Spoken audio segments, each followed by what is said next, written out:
Talk us through this framework. Perfect. And Ricardo, please feel free to stop me at any stage, because it'd be good for us to have a discussion around these for sure. But yeah, basically, when we think of creating shows, it can get very fun very quickly. And the purpose of this framework is to make sure that anything that we do create is focused on bottom line results. So it's a 4-step process. It's basically plan, produce, repurpose, and distribute. And within each stage, as you can see, there's a few steps basically. So it all starts with us planning the show, right? Now, keep in mind, especially because if you are a B2B company that's already creating events, you're already a leg up over the competition. If you're an event organizer, you're already a leg up on the competition, because you already have some of the makings of something that's very difficult for other companies to even think of, which is content that actually matters. Now, all that we need to do is figure out how we can actually package that as a show series, right? So when it starts off with the show strategy, and depending on whether this is an event that's going to be coming up in the future, or perhaps a set of recorded sessions that you've recently completed, it really all comes down to positioning and packaging it. It could be as simple as making a decision to call this a show, or call this a series. And to start using show terminologies like that, rather than having sessions, you now have episodes. Rather than having a set of random videos, like it's actually something that's going to be a dedicated show as such. And from there, within the show strategy, we can actually start to look at the specific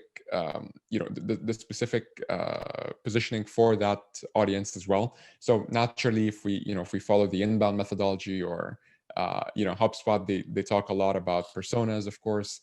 And similarly to the show content that you create, we really have to zoom in on one specific persona that this show will be created for. And once we figured that out, we then look at what is our goal with that persona. And broadly speaking, our goal from an events perspective is either brand awareness, or it's business development, or in many cases, it could be both as well.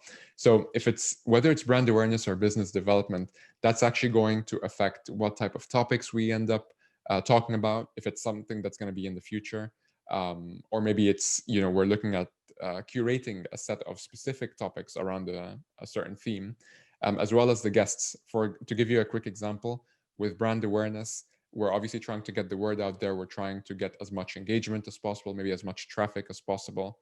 So in that sense, we may decide to focus on topics that are particularly popular from a search perspective, for example. We may also decide to look at, for example, guests and featured guests and conversations with guests that have a certain level of clout score, or a certain network size, because we want them to share that content on. So it's very much brand awareness focused. Whereas on the business development side, perhaps we decide, we're actually going to go after a set of target accounts and co-create content with these people. So if I want to do business with a specific set of 20 companies, why don't I find something that these guys have in common and reverse engineer that to create some form of a series of episodes around that? That's pretty cool. And I think, let me just kind of unpack that, because I think that's fundamental. So for the audience out there, please let us know if Procy, I'm going in the wrong direction, and I'm very happy to put it back on track. But for event organizers or event promotion type of scenario, the plan stage, everybody, you guys already have a strategy, because you're going to basically, you very likely are going to have an event taking place. So your main goal is going to drive awareness, is going to be to generate registrations and to do all that stuff. Very likely you will have topics, because your conference or your virtual event is going to have topics already in place. And very likely you're going to have some guests that are going to be. So is it fair to say, Karim, that in the angle and the side of event organizers, media businesses, and companies that are running virtual events, the plan stage is kind of already done? And I think it's just more of a matter of framing that accordingly and positioning that in the way that it is. Like, for instance, this is the last episode, so to speak, of the digital pivot series in our series of webinars. And I think it just makes it very easy to market. It makes it very easy to to promote. And the other aspect that I think it's very, very, very important is that, so the value proposition is, okay, what are you aiming to generate out of this? And of course, it's going to be brand awareness. You want to make sure that your event, if this is pre-event, by the way, you want to make sure that your event gets seen by a lot of people,